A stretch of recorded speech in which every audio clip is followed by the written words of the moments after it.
Hello my dear students. तो आज अपन क्या पढ़ेंगे? अमीन्स का next topic, that is what, comparing the basic strength of tertiary, secondary and the primary amine. Okay, in what? In gaseous phase and in the aqueous phase. Okay, so let's start our topic. So this is our topic. Okay, now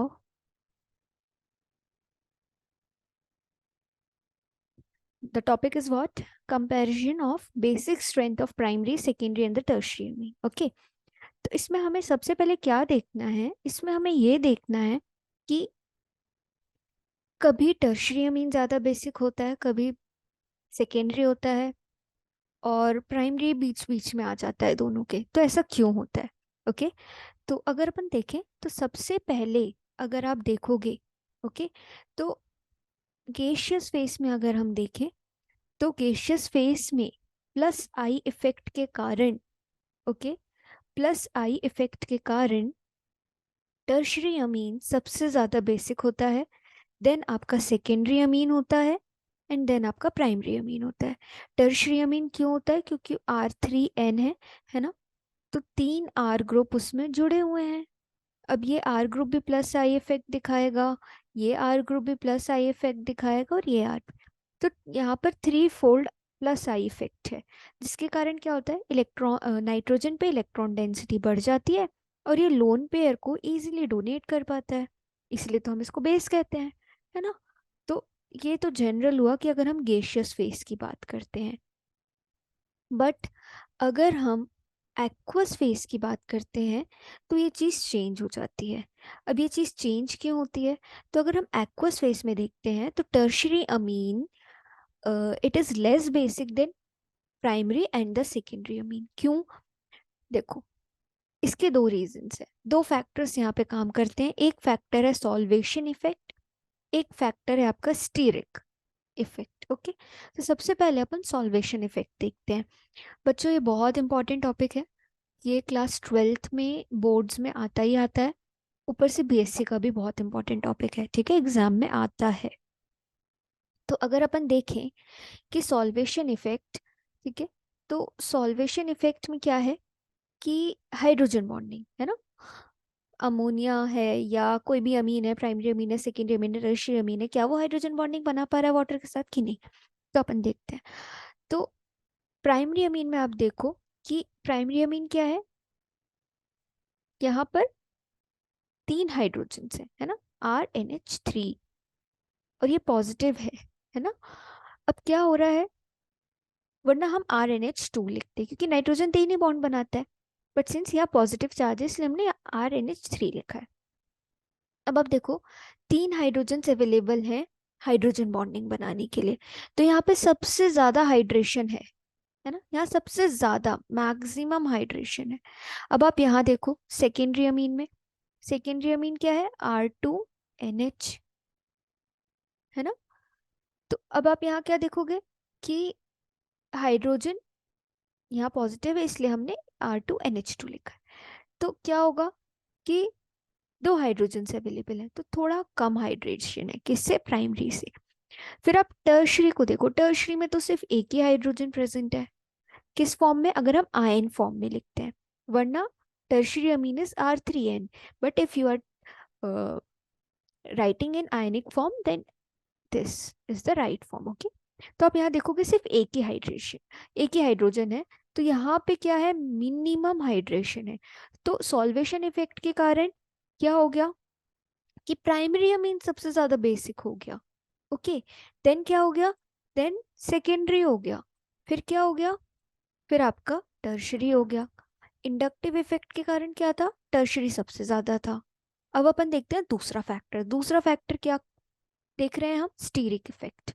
अब stearic effect, तो solvation effect में अपन ने क्या देखा कि जो order है amines का, वो primary amine, then secondary, then tertiary. अब अपन देखते हैं टर्शरी स्टीरिक फैक्टर।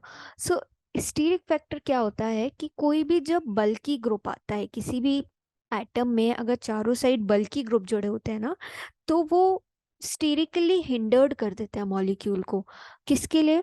कि अगर कोई अटैक करेगा रिएजेंट तो वो अटैक इजिली नहीं हो पाएगा। Why? Because of sterically hindrance. अब अपन देखते हैं कि स्टीरिक हिंडरेंस से क्या होता है। सो जैसे जैसे एल्किल ग्रुप बढ़ते हैं, ओके, जैसे जैसे इसकी क्राउडिंग बढ़ती है from primary to the tertiary amine, है ना, हिंडरेंस बढ़ती है हाइड्रोजन बॉन्डिंग फॉर्म करने में। सो जिसके कारण क्या होता है, बेसिक स्ट्रेंथ कम होती जाती है।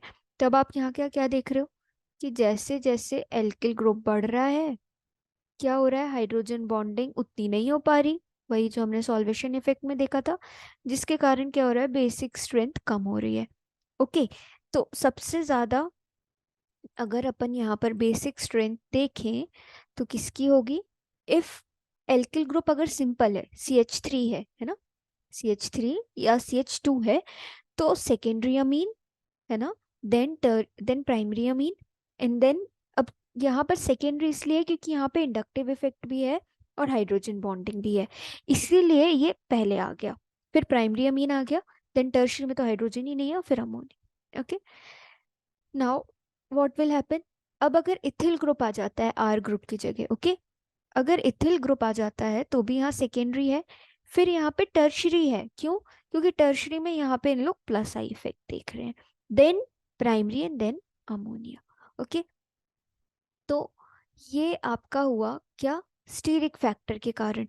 तो स्टीरिक फैक्टर के कारण आपने क्या देखा, सबसे पहले सेकेंडरी, है ना, फिर प्राइमरी, फिर टर्शरी, अगर सिंपल एल्किल ग्रुप में मिथिल है तो।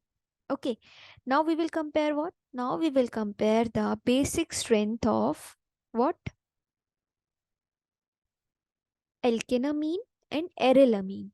नाउ एरिलामीन क्या है, जैसे aniline, aryl means benzene ring या एरोमेटिक कंपाउंड। तो आप देखोगे कि एरिल अमीन्स क्या होते हैं, वो लेस बेसिक होते हैं as compare to aniline. Why aniline कह रही हूँ, as compare to एल्केनामीन्स।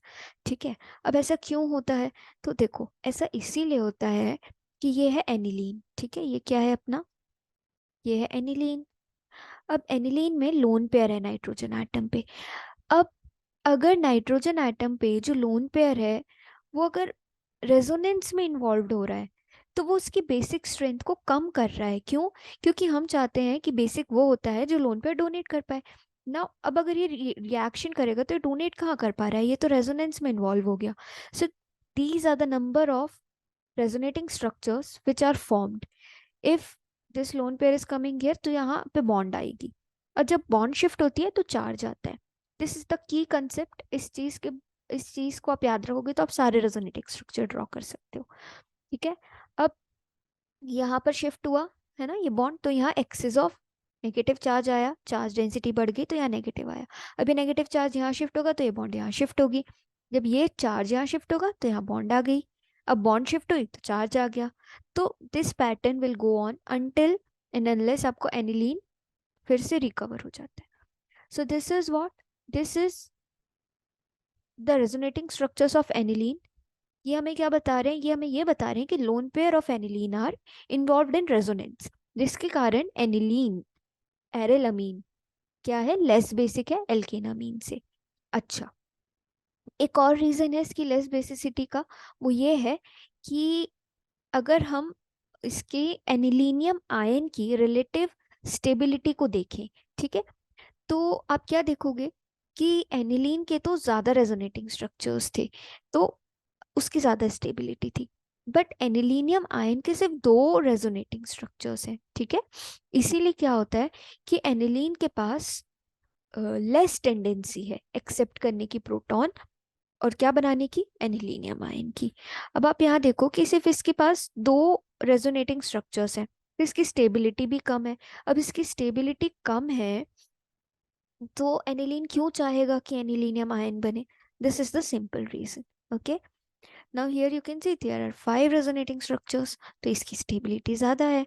So less basicity of aniline can also be explained by comparing relative stability of aniline and the anilinium ion.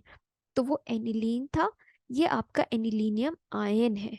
Okay, this is anilinium ion. Okay, so thus aniline has less tendency to accept a proton to form anilinium ion because of its less stability. Because only two resonating structures are there, less. Now, अगर कोई substituent present है तो अमीन की basic strength पे क्या असर पड़ेगा? तो अब देखो कि हम चाहते हैं कि इलेक्ट्रॉन डेंसिटी अमीन पे बढ़े. So if electron donating group है, ठीक है, जैसे कि प्लस आई इफेक्ट पे हमने देखा था, क्या दे रहे हैं, इलेक्ट्रॉन अपना दे रहे हैं नाइट्रोजन को, तो यहाँ पे नाइट्रोजन पे चार्ज डेंसिटी बढ़ रही है, तो इसका बेसिक कैरेक्टर भी बढ़ रहा था, है ना.